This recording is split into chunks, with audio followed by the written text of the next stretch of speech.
You can turn a mushroom into something resembling pulled pork, or that same mushroom into fried chicken. Soup, well, mushroom soup is a thing. But in this video I have 3 recipes to take your shroom game to the next level. And now first up, I'm making a pulled mushroom burger. I begin by shredding mushrooms into little baby strands, and we're going for that pulled pork type feel. When it's done, it should look something like this. Now for the slaw. Chop up some Napa cabbage. You always get so much out of one cabbage, but next I have some purple cabbage. Remove the core, thinly slice, and toss into a bowl, which I will then shred a carrot with a fancy peeler. In goes some Kewpie mayo, a splash of red wine vinegar, and a pinch of sugar. Use monk fruit sweetener if you want to skip the normal sugar. Mix until everything is thoroughly combined, then taste, adjust the ratios, and there is my delicious cold slaw. For my imaginary pork, grab some food lube, then drop your shredded mushrooms. They shrink quite a bit, so I always use more than I think I know I'll want. Sprinkle over some salt, and this will help draw out the moisture, and then just cook on medium heat.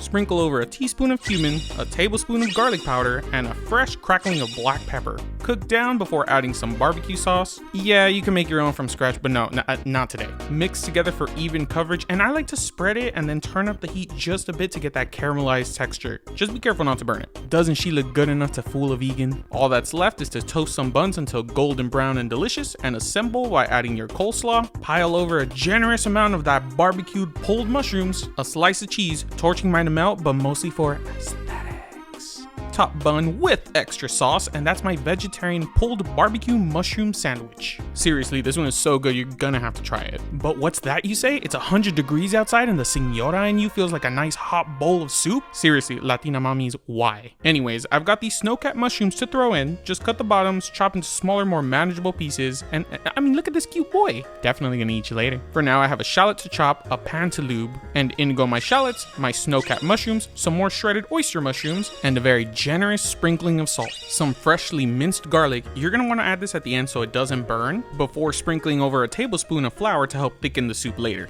A tablespoon of cumin, some fresh nutmeg, cook and combine before adding a little bit of white wine. Drown the entire affair in a fine stock. Chuck in half a cup of miso and stir. Now, I know this looks weird, but it's coconut cream. You can opt for heavy cream, but I had this. I don't like to waste food, so yeah. A fresh crackling of black pepper, some chopped parsley for color, and that's it. And now, if you want those aesthetics, so your soup can look like the guy that she told you not to worry about, rip a couple of sizable mushrooms in half, like so, place into a hot pan, weigh down to flatten those mushrooms for more direct contact, and flip when golden brown. They'll turn into these gorgeous little mushroom chips. Remove, and now we'll plate. Let's pour our amazing soup into a bowl. Be generous, it's only 100 degrees outside. Optionally, drizzle over some cream for that restaurant style look. Lay the mushroom chips just like so, and there's a bowl of the most extravagant homemade mushroom soup you'll ever see.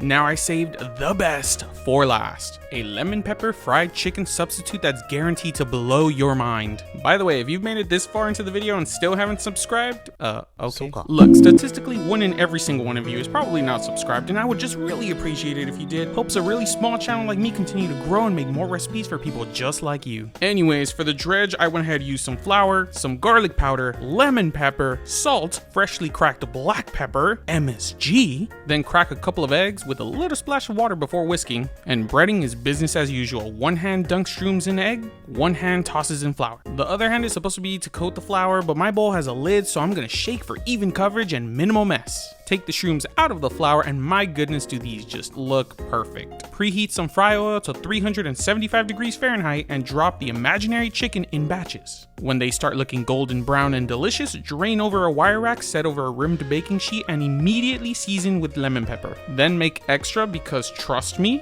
and as promised, we have fried mushrooms that go toe to toe with any chicken, I promise. A crispy crust, and grate the next day if you have an air fryer. That's 3 creative ways to use oyster mushrooms. These recipes kick butt and are so good. My favorite was the burger, definitely making that again. Let me know which one of these you want to make, and I will catch you on the next one, you bunch of nerds.